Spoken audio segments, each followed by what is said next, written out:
আমার ফোকাসটাই ছিল যে পারফরমেন্স, এবং প্রথম দিন থেকেই এভরিডে ট্রেনিং হয়েছে, আপনার রাত্রে এভুলেট করা হয়েছে, এবং পারফরমেন্সের ভিত্তিতে এখানে কে বাইরে থেকে আসছে, কে আমাদের ভিতর আছে এইটা না, টিমে কার গুরুত্ব বেশি এবং কার পারফরমেন্স ভালো, সেটাই ইকবাল ভাই আপনার এখানে প্রায়োরিটি পেয়েছে, এবং ওই বেসিসেই আপনার 33 প্লেয়ার আপনার সিলেক্ট করা হয়েছে। না, স্পেশালিটি এখানে আমাদের ছেলেদেরকে ছোট করে দেখার কিছু নেই। আমাদের ছেলেরাও এখানে অনেক ভালো কোয়ালিটির প্লেয়ার আছে, এখানে ছোট করে দেখার কিছু নেই। এখানে আব্দুল কাদের যে আসছে, সে তো আপনার ইটালির আপনার ডি টায়ারে আপনার খেলে। আর হলো আপনার যে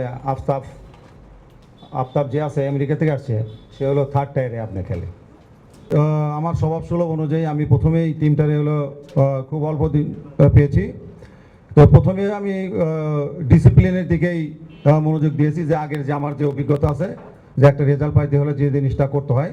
তো এখানে আসার পরে ভালো দিক হলো ছেলেদেরকে থ্যাঙ্কস দিতে হয়, যে আমরা নিবিড়ভাবে যশোরে আমরা 2 সপ্তাহ ছিলাম, সেখানে অনুশীলন, রেস্ট, মানে সারাক্ষণ ফুটবল ছাড়া অন্য কিছু ভাবার আর শুধু আমরা সময় পাইছি। এবং স্যারের ধন্যবাদ, যে ডরমিটরিতে 3 তলায় আমাদের রুমের সাথে মসজিদ ছিল, আমরা যেটুকু সময়টুকু পেতাম ওটা একসাথে আমরা সবাই জামাত করতাম।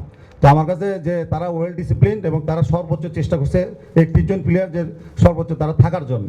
তো এই জিনিসটা আমি মনে করি আনিস ভাই যে তারা অলরেডি প্রমাণ করছে যে তারা ওয়েল ডিসিপ্লিনড, এবং তারা যে আমি সবসময় তাদেরকে বলেছি যে তোমরা ইয়াং প্লেয়ার, তোমাদের ফিউচার ভালো প্লেয়ার হইতে হবে এবং ভালো একটা জায়গায় যেতে হবে, সেটা তারা মানে করেছে।